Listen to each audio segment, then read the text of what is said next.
Hello, नमस्कार सभी को। तो आज का हम यूपी टेट का जो पेपर है 2015 में जो पेपर हुआ था उसके पीवाईक्यू के 30 क्वेश्चन डिस्कस करेंगे। सीडीपी के 30 क्वेश्चन होंगे। 2015 का पेपर है, पेपर 1। लेकिन ये जो पेपर जो आया था ना 2015 में, मुझे लगता है ये बहुत अच्छा पेपर था। इस पेपर को आप देखिए, एकदम स्टैंडर्ड पेपर है। अब तक के यूपी टेट के सारे पेपर जो भी मैंने कराए हुए हैं या आगे जो भी मैं कराऊंगा उनमें से मुझे ये सबसे अच्छा पेपर लगा। देखने में भी अच्छे क्वेश्चंस, बहुत प्यारे प्यारे क्वेश्चन पूछे गए हैं। चलिए शुरू करते हैं। पेपर 1 पेपर 2 दोनों के लिए ही होगा। तो क्वेश्चन नंबर 1 से हम शुरुआत करते हैं। क्वेश्चन नंबर 1 है, वह मापनी जिसमें अंतराल के समस्त गुण के साथ परम शून्य भी शामिल होता है। तो वह मापनी कौन सी है जिसमें समस्त गुण तो हैं ही हैं, उसके साथ तो उसमें परम शून्य भी शामिल है। नामित मापनी है, क्रम सूचक मापनी है, अंतराल मापनी है या अनुपात मापनी है। तो इसका कौन सा ऑप्शन सही हो जाएगा। नामित मापनी क्या होती है? नामित मापनी होती है जिसमें नाम से मापा जाता है, जिसमें नाम से, नाम, एक नाम, दूसरा नाम, तीसरा नाम, उसके आधार पर उसको डिवाइड करते हैं। बी पे है क्रम सूचक। क्रम सूचक में मतलब है इस क्रम से इस क्रम तक यहाँ, इस क्रम से इस क्रम तक यहाँ पर। अंतराल मापनी, अंतराल मापनी में क्या होता है, जैसे आप देखते हो, आप पेपर देने, एग्जाम देने जाते हो, उसमें क्या होता है कि जो सीटिंग पोजीशन आपकी, जो आप पेपर देते हो, पेपर एग्जामिनेशन रूम में जो आपको बिठाया जाता है, वो अंतराल मापनी के हिसाब से बिठाया जाता है कि 1 से लेकर 50 तक के बच्चे इस रूम में बैठेंगे, 51 से लेकर 100 तक वाले बच्चे इस रूम में बैठेंगे, तो उसे अंतराल मापी कहते हैं। लेकिन जो अनुपात मापनी है, अनुपात मापनी सभी गुणों को संभाल लेती है, जिसमें सारे ही गुण होते हैं। अंतराल में समस्त गुण के साथ साथ इसमें परम शून्य भी शामिल होता है। तो इसका question number D, answer number D सही हो जाएगा। क्वेश्चन नंबर 1 आंसर डी सही हो गया। अगला क्वेश्चन देख लेते हैं। क्वेश्चन नंबर 2 है, फ्रॉइड के अनुसार हमारे मूल्यों का आंतरिकीकरण में होता है। फ्रॉइड के अनुसार, जो सिगमंड फ्रॉइड जी हैं, उन्होंने बताया कि हमारे मूल्यों का जो आंतरिकीकरण होता है वो किसके द्वारा होता है? इदम के द्वारा, अहम के द्वारा, पराअहम के द्वारा या परिस्थितियों के द्वारा। सिगमंड फ्रॉइड की बहुत ही फेमस डेफिनेशन है। उन्होंने मन को ना 3 भागों में बांटा है, id, ego, super ego. Id को इदम कहते हैं, ईगो को अहम कहते हैं और सुपर ईगो को वो पराअहम कहते हैं। तो इन्होंने 3 उसमें डिवाइड किया हुआ है। इदम क्या होता है? इदम ना अपने उस पे रहता है, बचपने वाले जैसे बच्चे होते हैं ना, अब जो चीज़ चाहिए वो चाहिए, तो इद उसको कहते हैं, जिसको इड कहते हैं। ईगो क्या होता है? ईगो वास्तविकता पर आधारित होता है। वास्तविकता मतलब जो सही है उसे करना है, रियलिस्टिक की तरफ अगर ज़्यादा किसी को झुका हुआ पाते हैं तो वो सुपर जो ईगो होता है उसको कहते हैं। लेकिन जो सुपर ईगो है वो पूरी तरीके से कहते हैं कि देवतावादी होता है, मतलब देवताओं जैसे गुण जिसमें दिखाई देंगे। आपको ऐसे लगेगा कि ये रियलिस्टिक नहीं है, एकदम से ही पूरी तरीके से बहुत ही ज़्यादा आदर्शवाद की तरफ आपको झुका हुआ पाया जाएगा, तो वो पराअहम हो जाएगा। तो इसका ऑप्शन नंबर सी सही हो जाएगा। मूल्यों का जो आंतरिकीकरण है वो पराअहम के अंतर्गत आएगा, तो इसका ऑप्शन नंबर सी सही हो जाएगा। अगला क्वेश्चन देख लेते हैं। क्वेश्चन नंबर 3 है, व्यवहारवादी ने कहा है मुझे नवजात शिशु दे दो, मैं उसे डॉक्टर, वकील, चोर या चाकू, डाकू कुछ भी बना सकता हूँ। मतलब आप मुझे नवजात शिशु दे दो, मैं उसको चोर, वकील, डाकू कुछ भी बना सकता हूँ। बहुत ही फेमस डेफिनेशन है। सीटेट की सबसे ज़्यादा रिपीटेड है, यूपी टेट में भी पूछी जाती है। एक भी टीचिंग एग्जाम उसके आसपास नहीं होता होगा जिसमें ये नहीं पूछा गया है। वो फ्रीमैन ने कहा है, न्यूमैन ने कहा है, वाटसन ने कहा है या हॉल जिंगर ने कहा है। ये किसने कहा है? तो ये वाटसन जी की बहुत ही फेमस डेफिनेशन है। मैं बता रहा हूँ आपको, मैंने इनके स्क्रीनशॉट थोड़े छोटे छोटे लगाए हुए हैं यहाँ पे डेफिनेशन वाले, आप इनको जरूर रीड करना। बहुत ही फैक्चुअल क्वेश्चन है और हर बार आता है। जेबी वाटसन के बारे में थोड़ा सा बता देते हैं। वाटसन अमेरिका के प्रसिद्ध मनोवैज्ञानिक थे। वाटसन व्यवहारवादी मनोवैज्ञानिकों के अग्रणी थे। वाटसन जी को जो व्यवहारवादी मनोविज्ञान की शाखा है उसका सबसे अग्रणी दूत माना जाता है। वाटसन ने मनोविज्ञान के क्षेत्र में व्यवहारवाद को स्थापित किया और मानव विकास में व्यवहार की भूमिका को महत्वपूर्ण माना। इन्होंने क्या किया है, मानव विकास में जो व्यवहार होता है उसी को सबसे ज़्यादा उन्होंने महत्वपूर्ण माना है। उन्होंने अपने व्यवहारवादी दृष्टिकोण को 1913 में कोलंबिया विश्वविद्यालय में प्रस्तुत किया। इन्होंने अपना जो व्यवहारवादी दृष्टिकोण था जो 1913 में कोलंबिया विश्वविद्यालय में प्रस्तुत किया। इनका मुख्य कथन है मुझे नवजात शिशु दे दो, मैं उन्हें डॉक्टर, वकील, चोर या चाहूँ जो बना सकता हूँ। मैं जो भी आप बताएंगे वो मैं बना सकता हूँ, मुझे बस, मतलब इन्होंने हेरिडिटी या किसी को भी इतना ज़्यादा इंपॉर्टेंस नहीं दी है। इन्होंने कहा है कि आप मुझे बस नवजात बच्चे दे दो, आप जो कहोगे मैं उसे वैसा ही बना दूंगा। मतलब इन्होंने वातावरण को बहुत ज़्यादा इंपॉर्टेंस दी है। वो कहते हैं आप जो भी है सब कुछ आप बाहर से ही सीखते हैं, इसलिए इन्हें व्यवहारवादी कहते हैं। अगला क्वेश्चन देख लेते हैं। क्वेश्चन नंबर 4 है, ध्यान आकर्षित होने में की प्रमुख भूमिका होती है। जो ध्यान आपका आकर्षित होता है उसमें सबसे ज़्यादा किसकी भूमिका होती है? उद्दीपन की तीव्रता की होती है, उद्दीपन की उपादेयता की होती है, उद्दीपन की विश्वसनीयता की होती है, या उद्दीपन की सक्रियता की होती है। तो आपका ध्यान किसके प्रति सबसे जल्दी आकर्षित होता है? उद्दीपन की तीव्रता। इसका ऑप्शन नंबर ए सही हो जाएगा। उद्दीपन की तीव्रता से मतलब ये होता है कि अगर कोई उद्दीपक है वो आपकी आंखों के सामने से बार बार गुजारा जा रहा है, इतनी जल्दबाजी में गुजारा जा रहा है, तो वो आपको कुछ नहीं करेगा, आपके ध्यान को जरूर भटका देगा इधर उधर। तो उद्दीपन जितनी तीव्र गति से आपके आसपास होगा या आपको दिखाई देगा, आप उतनी जल्दी आपका ध्यान भटक जाएगा, क्योंकि उद्दीपन की तीव्रता जितनी ज़्यादा होगी व्यक्ति न चाहते हुए भी उसकी तरफ आकर्षित हो जाता है। तो इसका ऑप्शन नंबर ए सही हो जाएगा। अगला क्वेश्चन देख लेते हैं। क्वेश्चन नंबर 5 है, छात्र में रुचि उत्पन्न करने की कला है।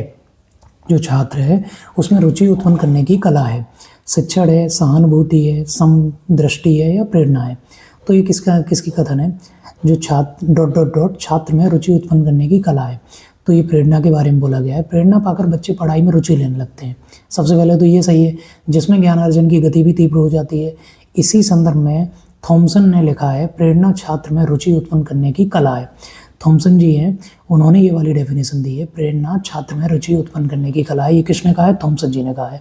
तो क्वेश्चन नंबर 5 ऑप्शन डी सही हो जाएगा। अगला क्वेश्चन देख लेते हैं। फिर फ्रॉइड के बारे में क्वेश्चन आ गया है। फ्रॉइड के अनुसार ग्रहण किए या सीखे हुए तथ्यों को धारण करने या पुनः स्मरण करने की असफलता को विस्मरण कहते हैं। बी पे है, विस्मरण का अर्थ है किसी समय अत्यंत प्रयत्न करने पर भी किसी पूर्व अनुभव का स्मरण करने या पहले की सीखी हुई किसी कार्य को करने की असफलता। अगला क्वेश्चन देख लेना। अगला आंसर है, विस्मरण वह प्रवृत्ति है जिसके द्वारा दुखद अनुभवों को स्मृति से अलग कर दिया जाता है, या उपरोक्त में से कोई नहीं। डी पे जो दिया हुआ है। तो इनमें से फ्रॉइड के अनुसार, सिगमंड फ्रॉइड जी ने क्या कहा है? तो इसका ऑप्शन नंबर सी सही है। फ्रॉइड जी ने कहा है, विस्मरण वह प्रवृत्ति है, आपका भूलना वह प्रवृत्ति है जिसके द्वारा आप दुखद अनुभवों को स्मृति से अलग कर देते हैं। होता क्या है, वो अनुभव जो आपको पास्ट में आपके रहे हों, जिनको लेके आपको दुखद फील होता है, आप क्या करते हैं, उनको अपने जो अनुभव होते हैं उनमें से अलग कर देते हैं, मतलब मेमोरी से उसको हटाने का प्रयास करते हैं। धीरे धीरे वो क्या करते हैं, वो आपको भूलने लगते हैं। आप देखते हैं कुछ चीज़ जो आपको बहुत ज़्यादा दुखद रही हो, उसका अगर आप भूलने की कोशिश करते हैं तो वो आपको धीरे धीरे आपको ऐसे लगेगा कि बहुत भद्दी सी हो गई है वो, मतलब धुंधली सी हो जाती हैं वो यादें। तो इसका ऑप्शन नंबर सी सही हो जाएगा। अगला क्वेश्चन देख लेते हैं। क्वेश्चन नंबर 8 है, SOR किसके द्वारा प्रस्तावित किया गया था? जो SOR की थ्योरी है वो किसके द्वारा प्रस्तावित की गई थी? वॉटसन के द्वारा, कोफका के द्वारा, कोहलर के द्वारा, या गेस्टाल्टवादी मनोवैज्ञानिकों के द्वारा? तो कोहलर, कोफका, ये तो गेस्टाल्टवादी हैं ही, तो ऑप्शन नंबर डी इसका सही हो जाएगा। संज्ञानात्मक दृष्टिकोण उत्तेजना प्रक्रिया के विचारों को अधिक सरल बनाता है। वे SOR विवरण में ओ की व्याख्या करते हैं। यह गेस्टाल्टवादी मनोविज्ञान को दर्शाता है। गेस्टाल्टवादी बताते हैं कि किसी वस्तु का अर्थ न केवल उत्तेजना को प्रक्रिया का परिणाम है, बल्कि अपने पर्यावरण को समझने में ओ की सक्रिय भागीदारी होती है। SOR थ्योरी किसकी है? गेस्टाल्टवादियों की है। तो इसका ऑप्शन नंबर डी सही हो जाएगा। अगला क्वेश्चन देख लेते हैं। क्वेश्चन नंबर 8 है, ध्यान को केंद्रित करने की आंतरिक दशा है। जो आपका ध्यान है उसको केंद्रित करने की जो आपकी आंतरिक दशा है उसको क्या कहते हैं? अवधि कहते हैं, नवीनता कहते हैं, रुचि कहते हैं, या आकार कहते हैं? तो क्वेश्चन नंबर 8 का ऑप्शन नंबर सी सही हो जाएगा। इसको ध्यान कहते हैं। ऑप्शन नंबर सी सही हो जाएगा। रुचि कहते हैं इसको। तो ध्यान केंद्रित करने की आंतरिक दशा रुचि होती है। व्यक्ति की रुचि जिस कार्य में अधिक होती है वह उस कार्य को अधिक ध्यान लगाकर करता है, जिससे उन्हें आनंद की अनुभूति होती है। तो इसका ऑप्शन नंबर सी हो गया, रुचि कहते हैं उसको। आप देख रहे हो जो 2015 में यूपी टेट का पेपर हुआ था उसके CDP के 30 क्वेश्चन है पेपर 1 के। इतने ज़्यादा प्यारे क्वेश्चन है, मैं बता रहा हूँ आपको। मैं जब इनको खुद भी पढ़ रहा हूँ मुझे इतने अच्छे लग रहा है कुछ सीखने को मिल रहा है मुझे भी। और एक एक क्वेश्चन इतने प्यारे से बनाया हुआ है। स्टैंडर्ड पेपर है, लग रहा है कि यूपी टेट में कुछ टाइम पे कुछ काम किया था इन्होंने अच्छे से। बाकी तो हर साल रिपीटेड क्वेश्चन वही रिपीट करते रहते हैं। अगला क्वेश्चन देख लेते हैं। क्वेश्चन नंबर 9 है, एक परिस्थिति में अर्जित ज्ञान का दूसरी परिस्थिति में उपयोग कहलाता है। आपने एक परिस्थिति में एक अर्जित ज्ञान किया है, दूसरी परिस्थिति में उसका उपयोग अगर हो पा रहा है तो उसको क्या कहते हैं? सीखने की विधियाँ, सीखने में स्थानांतरण, सीखने में पठार, या सीखने में रुचि? तो ये किसके अंतर्गत आएगा? ये ऑप्शन नंबर बी इसका सही हो जाएगा। ये सीखने का स्थानांतरण है। सीखने की विधियाँ लर्निंग थ्योरी के अंतर्गत आ जाती हैं। तो आपने ये तो उसके अंदर नहीं आएगा। सीखने का पठार वो होता है अचानक आप लर्निंग कर रहे हैं और लर्निंग होते होते आपकी लर्निंग अगर बीच में रुक जाती है तो वो सीखने के पठार के अंतर्गत आ जाता है। सीखने में रुचि इंटरेस्ट से रिलेटेड है, तो ये तो सही नहीं है, तो इसका ऑप्शन नंबर बी सही हो जाएगा। ये सीखने का स्थानांतरण है। आपने एक परिस्थिति का कोई ज्ञान सीखा हुआ है, वो आपको दूसरी परिस्थिति में अगर काम आ रहा है, उपयोग हो रहा है, तो ये सीखने का स्थानांतरण है। इसमें 3 टाइप हो सकते हैं। पॉजिटिव स्थानांतरण हो सकता है, नेगेटिव स्थानांतरण हो सकता है, और ओवेनिस्ट वाला जिसमें न तो उसका उस चीज़ पे कोई फ़र्क पड़ रहा है, कोई असर नहीं पड़ता है, वहाँ नॉर्मल रहता है। जो चीज़ वहाँ सीखी है वो वहाँ काम आ रही है, जो यहाँ सीखी है वो यहाँ काम आ रही है। तो इनके 3 टाइप होते हैं, आप इनको भी याद रखिए। क्वेश्चन नंबर 9 ऑप्शन बी सही हो जाएगा। अगला क्वेश्चन देख लेते हैं। क्वेश्चन नंबर 10 है, अनुभव द्वारा व्यवहार में परिवर्तन कहलाता है। आपकी किसी भी अनुभव के द्वारा आपके व्यवहार में जो परिवर्तन आता है वो क्या कहलाता है? स्मृति है, सीखना है, प्रेरणा है, या चिंतन है? तो ये क्या है? आपने कोई चीज़ सीखी, ये थोड़ी सी अधूरी सी डेफिनेशन है। अनुभव द्वारा व्यवहार में जो स्थायी परिवर्तन होता है उसे सीखना कहते हैं। लर्निंग की ये डेफिनेशन है। आपने कोई चीज़ सीखी, वो आपने किसी अनुभव के द्वारा आपके व्यवहार में जो स्थायी परिवर्तन आ जाता है उसे ही लर्निंग कहते हैं। तो ये सीखने की डेफिनेशन है। ऑप्शन नंबर बी सही हो जाएगा। इसकी डेफिनेशन मैं आपको एक जरा छोटी सी पढ़ के बता देता हूँ। अनुभव द्वारा व्यवहार में परिवर्तन सीखना कहलाता है। उदाहरण स्वरूप, यदि किसी बालक के सामने लाल मिर्च रखी है तो वह जिज्ञासा के कारण मुंह में दबाता है और उसे काटते ही उसके तीखा का ज्ञान होता है और रोने लगता है, इसीलिए वह मिर्च को फेंक देता है। फिर उसके पास कभी नहीं जाता क्योंकि उसने अनुभव से सीख लिया है कि लाल मिर्च कड़वी होती है। इस प्रकार सीखना पूर्ण अनुभव द्वारा व्यवहार में प्रगतिशील परिवर्तन है। तो ये ऑप्शन नंबर इसका बी सही हो जाएगा। अगला क्वेश्चन देख लेते हैं। क्वेश्चन नंबर 11 है, सांख्यिकी में वह रेखा चित्र जिसमें आवृत्तियों को स्तंभों द्वारा प्रदर्शित किया जाता है कहलाता है। स्तंभ आकृति है, आवृत्ति बहुभुज है, संचयी आवृत्ति है, या रेखा चित्र है? तो ये किसके बारे में है? तो ऑप्शन नंबर ए, ये स्तंभ आकृति के बारे में है। सांख्यिकी में वह रेखा चित्र जिसमें आवृत्तियों को स्तंभों द्वारा प्रदर्शित किया जाता है उसे स्तंभ आकृति कहते हैं। तो इसका ऑप्शन नंबर ए सही हो गया। अगला क्वेश्चन देख लेते हैं। क्वेश्चन नंबर 12 है, विकास की किस अवस्था में बुद्धि का अधिकतम विकास होता है? विकास की ऐसी कौन सी अवस्था है, जैसे बाल्यावस्था हो, शैशवावस्था, बाल्यावस्था, किशोरावस्था, प्रौढ़ावस्था, वृद्धावस्था, इनमें से आपका जो विकास होता है वो सबसे अधिक कब होता है? बाल्यावस्था में होता है, शैशवावस्था में होता है, किशोरावस्था में होता है, या फिर प्रौढ़ावस्था में होता है? ये सबसे ज़्यादा आपकी जो बुद्धि है उसका अधिकतम विकास, वो कहते हैं ना, आपका सबसे ज़्यादा कब होता है? बाल्यावस्था, शैशवावस्था, किशोरावस्था, या फिर प्रौढ़ावस्था? तो मैच्योरिटी की हाईएस्ट लेवल आपकी किशोरावस्था में आपकी मैच्योरिटी की हाईएस्ट लेवल पे आप पहुंचते हैं। तो इसका ऑप्शन नंबर सी सही हो जाएगा। अगला क्वेश्चन देख लेते हैं। क्वेश्चन नंबर 13 है, शिशु का अधिकांश व्यवहार आधारित होता है। शिशु का जो अधिकांश व्यवहार है वो किस पर आधारित होता है? एक शिशु है, मान लो एक बच्चा है, उसका जो अधिकांश जो भी वो व्यवहार करता है, जो भी वो क्रियाएं करता है, वो किस पर आधारित होती है? मूल प्रवृत्तियों पर, नैतिकता पर, वास्तविकता पर, या ध्यान पर? तो जो शिशु है उसके अंदर पता है नैतिकता, अब आप छोटे बच्चे में नैतिकता तो आ नहीं गई है, वास्तविकता से वो इतना ज़्यादा परिचित है ही नहीं। वास्तविकता को कौन समझ पाता है? आज की रियलिटी में तो बड़े बड़े लोग भी वास्तविकता को नहीं समझ पा रहे हैं, फिर आप बच्चे से कैसे उम्मीद रख सकते हैं, है ना? बच्चे में ध्यान लगाने की क्षमता इतनी नहीं होती है, इतनी डेवलप ही नहीं हो पाता है, उसका दिमाग इतने अच्छे से डेवलप नहीं हो पाता है। शिशु की बात हो रही है ना यहाँ पे, तो इसका ऑप्शन नंबर डी भी सही नहीं है। लेकिन मूल प्रवृत्तियाँ क्या होती हैं? बच्चा जब जन्म लेता है उसके साथ ही पैदा होता है, जिसमें क्या होता है, कहते हैं ना, फियर, एंगर, लव, ये मूल प्रवृत्तियाँ, 3 मूल प्रवृत्तियाँ सबसे ज़्यादा इंपॉर्टेंट हैं। कोई भी बच्चा, कोई भी इंसान जब पैदा होता है तो वो इन 3 ही मूल प्रवृत्तियों के साथ पैदा होता है, फियर, एंगर और लव, इनके साथ उसका जन्म होता है। तो इसका ऑप्शन नंबर ए सही हो जाएगा। शैशवावस्था बालक का निर्माण काल कहा जाता है, इसे सीखने का अनोखा काल भी कहा जाता है। इस अवस्था में शिशु का व्यवहार मूल प्रवृत्तियों पर ही आधारित होता है, जैसे रोना, हंसना, स्वप्रेम की भावना आदि। यह अवस्था बालक की संपूर्ण भावी जीवन को प्रभावित करती है, इसलिए मनोवैज्ञानिकों ने शैशवावस्था को मानव जीवन का आधार माना है। जो भी मनोवैज्ञानिक हैं उन्होंने क्या किया है, शैशवावस्था को मानव जीवन का आधार माना है। तो इसका ऑप्शन नंबर ए सही हो जाएगा। अगला क्वेश्चन देख लेते हैं। क्वेश्चन नंबर 14 है, अंतर्दृष्टि सूझ द्वारा सीखने के सिद्धांत को कोलर ने प्रयोग किया। अंतर्दृष्टि जो सूझ का सिद्धांत कोलर जी ने दिया, वो किस पर प्रयोग किया था? कुत्ते पर किया था, बनमानुष पर किया था, बिल्ली पर किया था, या चूहों पर किया था? बहुत ही फेमस क्वेश्चन है। कोलर्जी हो गए, वर्दीमर हो गया, या मैक्स वर्दीमर, कोफका या कोलर्जी, ये गेस्टाल्टवादी हैं। गेस्टाल्टवादी क्या है, समग्रता पे बिलीव करते हैं, मतलब होल को देखते हैं। ये कोई भी चीज़ को ये अधूरा या पार्ट्स में नहीं देखते हैं, बल्कि ये होल में देखते हैं। तो इनका ऑप्शन नंबर बी सही हो जाएगा। इन्होंने बनमानस पर प्रयोग किया था, जिसको चिंपैंजी कहते हैं, सुल्तान नाम था उसका, इस पर इन्होंने प्रयोग किया था। इसकी छोटी सी डेफिनेशन है, वो भी मैं आपको एक बार बता देता हूँ।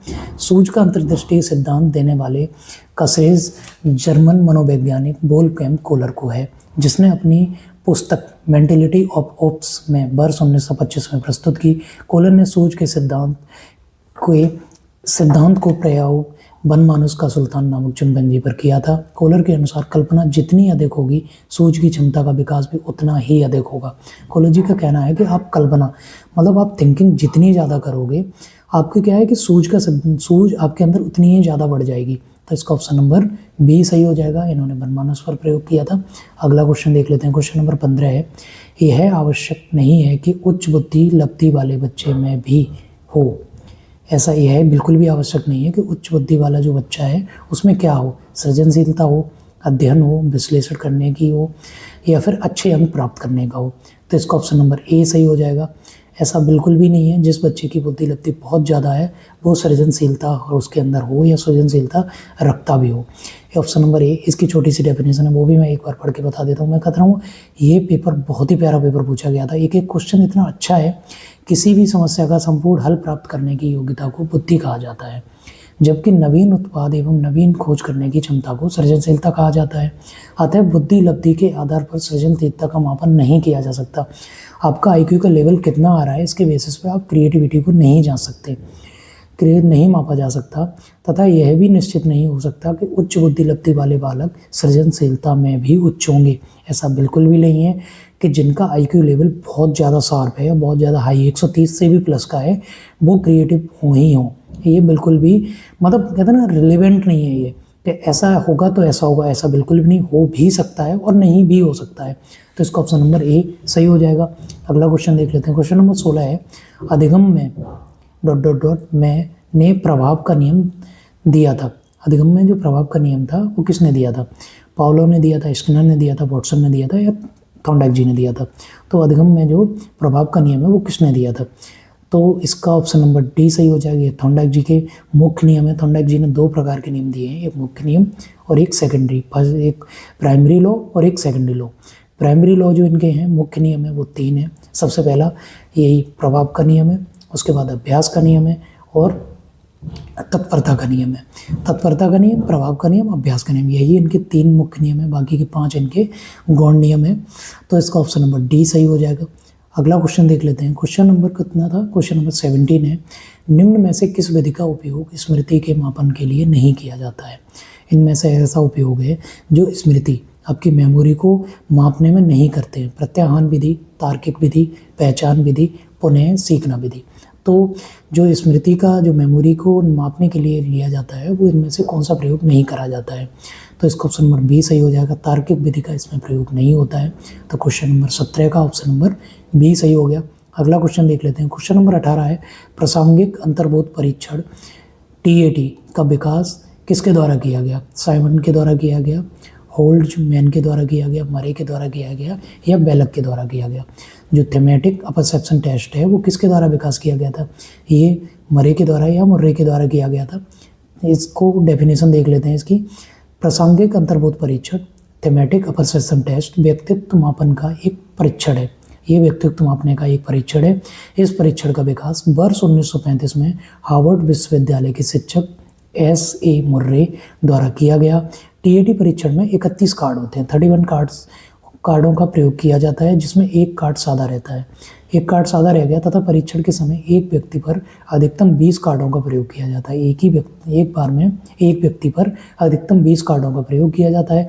प्रत्येक कार्ड पर अलग अलग विषयों पर अलग अलग चित्र बने होते हैं और प्रत्येक कार्ड पर बने चित्रों के आधार पर 5 मिनट में कहानी बनानी पड़ती है, जिसके आधार पर वो व्यक्तित्व का जांच करते हैं कि ये किस तरीके का इस इंसान का या इस व्यक्ति का व्यक्तित्व किस टाइप का है। तो इसका ऑप्शन नंबर सी सही हो जाएगा। ये मुर्रे की डेफिनेशन है, मुर्रे जी द्वारा दिया गया टेस्ट है। अगला क्वेश्चन देख लेते हैं। क्वेश्चन नंबर 19 है, मनोविज्ञान का शिक्षा के क्षेत्र में सबसे बड़ा योगदान है। मनोविज्ञान का शिक्षा के क्षेत्र में सबसे बड़ा योगदान क्या है? विषय केंद्रित शिक्षा है, शिक्षक केंद्रित शिक्षा है, क्रिया केंद्रित शिक्षा है, या फिर बाल केंद्रित शिक्षा है। जब से मनोविज्ञान आया, हुआ क्या कि तब से ना टीचर सेंटर्ड को छोड़ के ज़्यादातर लर्नर सेंटर्ड के बारे में बात होने लगी। बच्चे को ध्यान में रख के बातें करी जाने लगी, बच्चे को पढ़ाने के बारे में, उसके सक्रिय ज्ञान को लेके बातें होने लगी। तो ये बाल केंद्रित शिक्षा के जब से मनोविज्ञान आया, मनोविज्ञान का शिक्षा के क्षेत्र में सबसे बड़ा योगदान यही रहा है कि इससे ना इसके आने से बालक को केंद्र में रख दिया गया। पूरी तरीके से जितनी भी प्रोसेस होती हैं, चाहे वो स्कूल है, चाहे वो शिक्षक है, अभिभावक हैं, वातावरण है, किताबें हैं, मतलब पूरा करिकुलम जो भी है वो बच्चे के इर्द गिर्द ही घूमेगा। तो बच्चे को आपने इसने ना सेंटर में रख दिया। तो शिक्षा मनोविज्ञान ने सबसे बड़ा काम यही किया। तो ऑप्शन नंबर डी इसका सही हो जाएगा। अगला क्वेश्चन देख लेते हैं। क्वेश्चन नंबर 20 है, निम्नलिखित में से कौन सा वृद्धि और विकास के सिद्धांतों से संबंधित है? निम्नलिखित में से कौन सा वृद्धि और विकास के सिद्धांतों से संबंधित है? संबंधित नहीं है, वृद्धि और विकास से संबंधित नहीं है। निरंतरता का सिद्धांत, वर्गीकरण का सिद्धांत, समन्वय का सिद्धांत, या व्यक्तिकता का सिद्धांत। तो इनमें से ऐसा कौन सा है जो वृद्धि और विकास के सिद्धांतों से संबंधित नहीं है?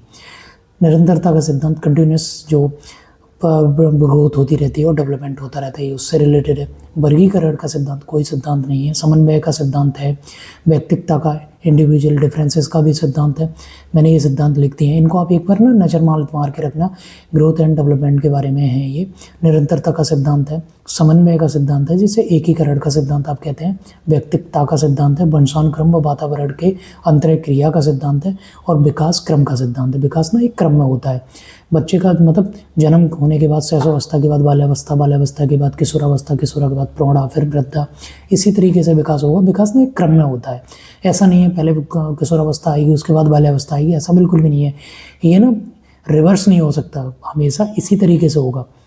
तो इसका ऑप्शन नंबर कौन सा था? क्वेश्चन नंबर 20 का ऑप्शन नंबर बी सही हो जाएगा, क्योंकि पूछा ही गलत है। तो ये इसके ग्रोथ और डेवलपमेंट में पार्ट नहीं है। अगला क्वेश्चन देख लेते हैं। क्वेश्चन नंबर 21 है, कक्षा शिक्षण में पाठ प्रस्तावना सोपान सीखने के किस नियम पर आधारित है? जो पाठ की प्रस्तावना सोपान है वो किस नियम पर आधारित है? प्रभाव का नियम है, सादृश्यता का नियम है, तत्परता का नियम है, या फिर साहचर्य का नियम है? अपने पाठ में ना क्लास में गए आप एक पाठ्य योजना बनाना चाहते हैं, या कोई आप पेपर बनाना चाहते हैं, मॉडल पेपर बनाना चाहते हैं, बच्चों का टेस्ट लेना चाहते हैं, तो आप ना क्या करेंगे? ये किस नियम पर आधारित होना चाहिए आपका? प्रभाव का नियम, सादृश्यता का नियम, तत्परता का नियम, या फिर साहचर्य का नियम? ये ना तत्परता के नियम पर आधारित होता है। प्रस्तावना को ना तत्परता के नियम पर आधारित हो जाता है। कैसे, वो बताता हूँ आपको। होता क्या है कि हम ना जब भी प्रस्तावना बनाते हैं किसी भी चैप्टर की या किसी भी क्वेश्चन पेपर को बनाने से पहले, प्रस्तावना में हम सिर्फ ये देखते हैं कि बच्चे का पूर्व ज्ञान क्या है। पूर्व ज्ञान को 1-2 क्वेश्चन पूर्व ज्ञान के हम ले लेंगे, उससे फिर नवीन ज्ञान को जोड़ते हुए ही नया प्रस्तावना बनाएंगे या पाठ की योजना बनाएंगे।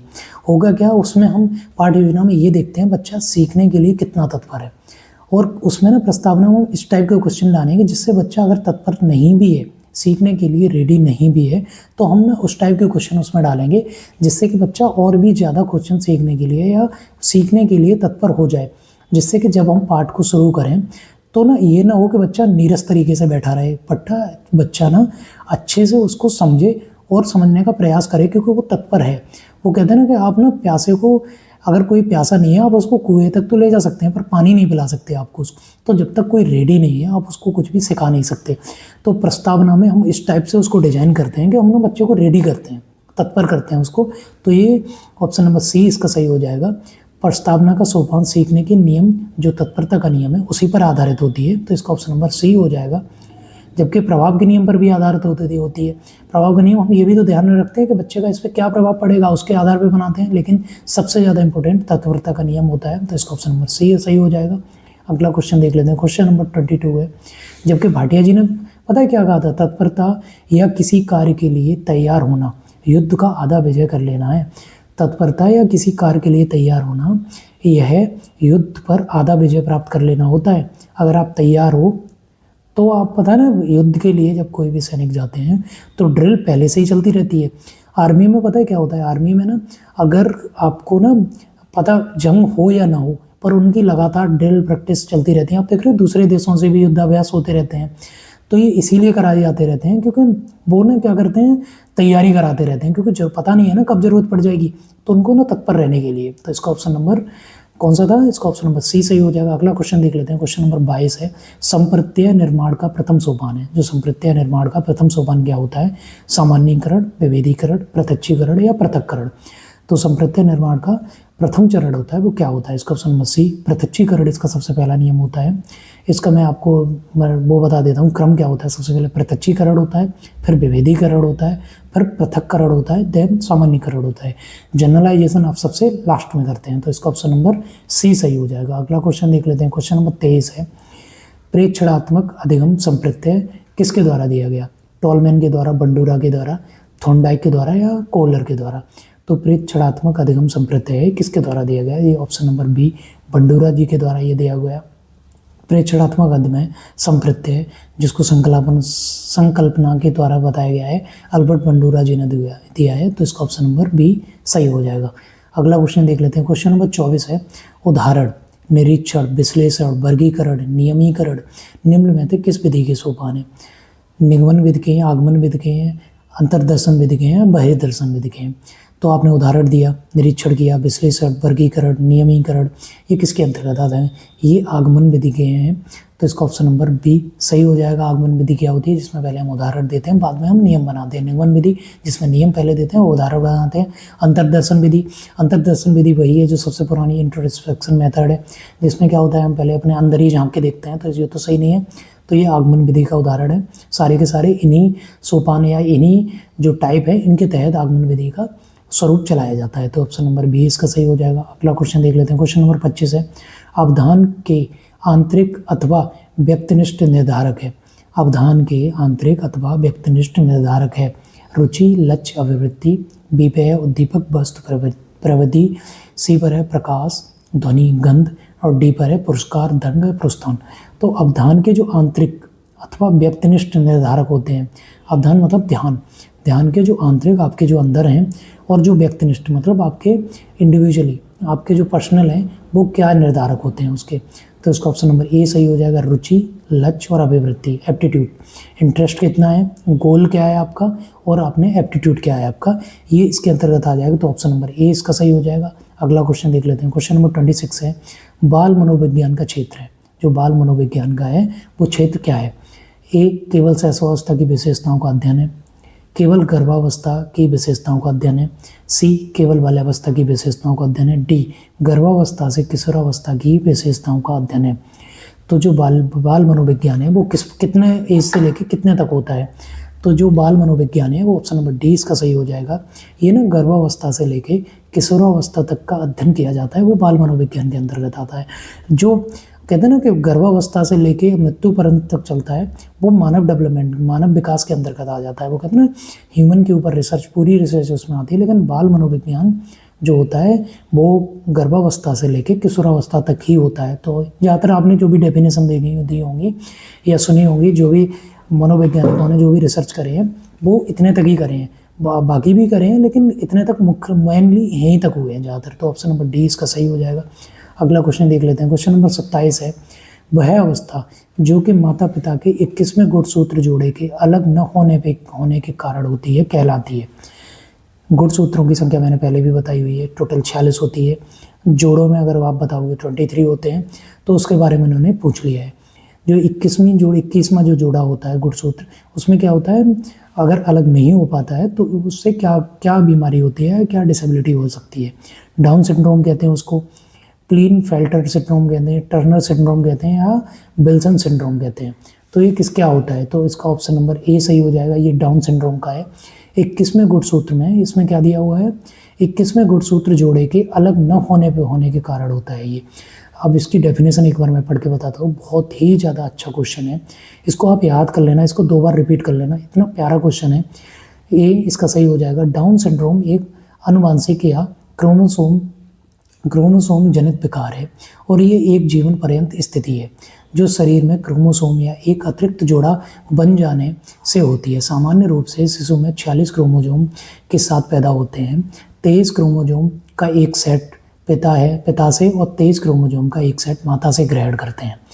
23 माता से और 23 पिता से, टोटल 46 और जोड़े 23 ही रहते हैं, प्राप्त करते हैं। डाउन सिंड्रोम से पीड़ित शिशु में एक अतिरिक्त 21वां जो क्रोमोसोम आ जाता है, जिसमें उसके शरीर में क्रोमोसोम की संख्या बढ़कर 47 हो जाती है। 21वां जो गुणसूत्र होता है वो एक एक्स्ट्रा आ जाता है, तो उसमें ना टोटल 46 की जगह 47 हो जाते हैं।